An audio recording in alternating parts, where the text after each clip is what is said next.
कक्षा 12 व्यवसाय अध्ययन विषय में हम चैप्टर 4 अभिप्रेरण पढ़ रहे थे। उसमें आगे का टॉपिक हम पढ़ते हैं अभिप्रेरण के महत्व। अभिप्रेरण के महत्व में सबसे पहला महत्व बताया गया है निर्धारित लक्ष्यों की प्राप्ति में सहायक। यानी जो लक्ष्य निर्धारित किए जाते हैं संस्था में, उन लक्ष्यों की जो प्राप्ति होती है उसमें सहायता प्रदान करते हैं अभिप्रेरण के महत्व। यानी उनको कैसे, अपन ने पहले पढ़ा था कि अभिप्रेरण का अर्थ होता क्या है। यानी कि किसी भी कर्मचारी को किसी कार्य के प्रति उसके काम करने के लिए प्रेरित करना अभिप्रेरण कहलाता है। इसी के माध्यम से पहला महत्व बताया गया है निर्धारित लक्ष्यों की प्राप्ति में सहायक। अभिप्रेरण के द्वारा प्रबंधक कर्मचारियों को संस्था के उद्देश्यों की प्राप्ति हेतु सर्वश्रेष्ठ परिणामों की प्राप्ति के लिए प्रेरित करते हैं। उनकी इच्छाओं, आकांक्षाओं आदि का पता लगाकर उन्हें पूरा करने का प्रयास करके अभिप्रेरित किया जाता है। अर्थात जो लक्ष्य निर्धारित किए गए हैं, फर्म संस्था में जो लक्ष्य निर्धारित किए गए हैं उनको प्राप्त करने में कर्मचारी की सहायता ली जाती है और कर्मचारी इनको अच्छी तरीके से प्राप्त कर सकते हैं अगर उनको बार बार उस कार्य के प्रति मोटिवेट कर दिया जाएगा, प्रेरणा देती जाएगी। इसी के आधार पर ही यह कहा गया है। दूसरा पॉइंट आता है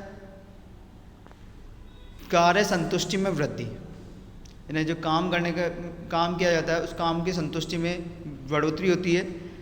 कर्मचारी की इच्छाओं का अभिप्रेरण में पता लगाकर उन्हें पूरा किया जाता है, जिससे उनके मनोबल में वृद्धि होती है, संस्था के प्रति लगाव होता है तथा कार्य के प्रति संतुष्टि प्राप्त होती है। अर्थात जो कर्मचारी अपनी इच्छा से काम करते हैं या अभिप्रेरण के उनकी इच्छाओं के माध्यम से ही, भाई कर्मचारी की इच्छाओं के माध्यम से ही उनको प्रेरित किया जाता है कि किस तरीके से वह व्यक्ति उस कार्य को पूरा सही ढंग से कर सकते हैं, उनके मनोबल को कैसे बढ़ाया जा सकता है।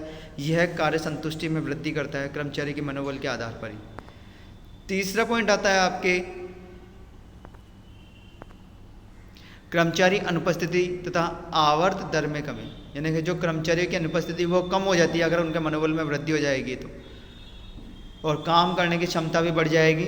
इसी के आधार पर बताया गया है कर्मचारी अनुपस्थिति तथा आवर्त दर में कमी। यानी कर्मचारी अनुपस्थित कम रहेंगे और उनके जो काम करने की क्षमता है उसमें भी कमी बढ़ जाएगी। और इसके आधार पर बताया गया है अभिप्रेरित कर्मचारी अपने कार्य तथा संस्था के वातावरण से संतुष्ट होते हैं। उनके कार्य में रुचि उत्पन्न होती जाती है, जिससे कर्मचारी अनुपस्थित तथा आवर्त दर में कमी आती है। अर्थात जो कर्मचारी ज़्यादा छुट्टियां लेते थे उनको अगर मोटिवेट ढंग से कर दिया जाएगा, उनको कार्य के लिए प्रति सही ढंग से प्रेरित कर दिया जाएगा तो कर्मचारी अनुपस्थिति दर कम हो जाएगी और उसको काम करने में मन लगेगा, संस्था के वातावरण से संतुष्ट हो जाएंगे। इसी के बाद ही अगला पॉइंट बताया गया है संसाधनों का सदुपयोग। जो संसाधन है, यानी कि संसाधन मतलब जो भी काम में लिया जाएगा उनका सही ढंग से उपयोग हो जाएगा। कैसे होगा? अभिप्रेरित कर्मचारी संसाधनों का सदुपयोग कुशलतापूर्वक करते हैं तथा उनके बर्बादी को रोकते हैं।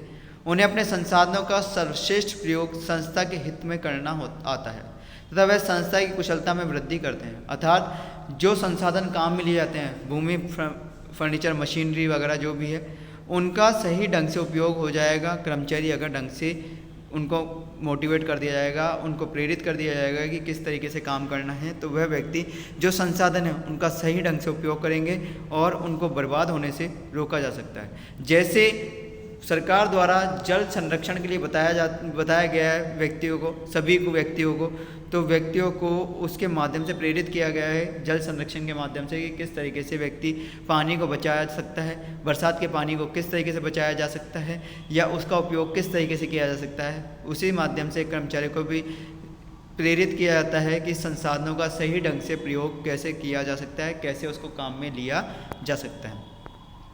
इसके बाद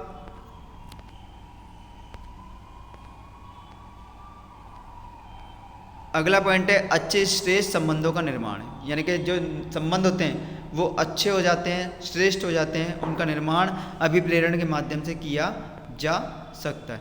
किसी भी संस्था की सफलता अच्छे मानवीय संबंधों पर निर्भर करती है।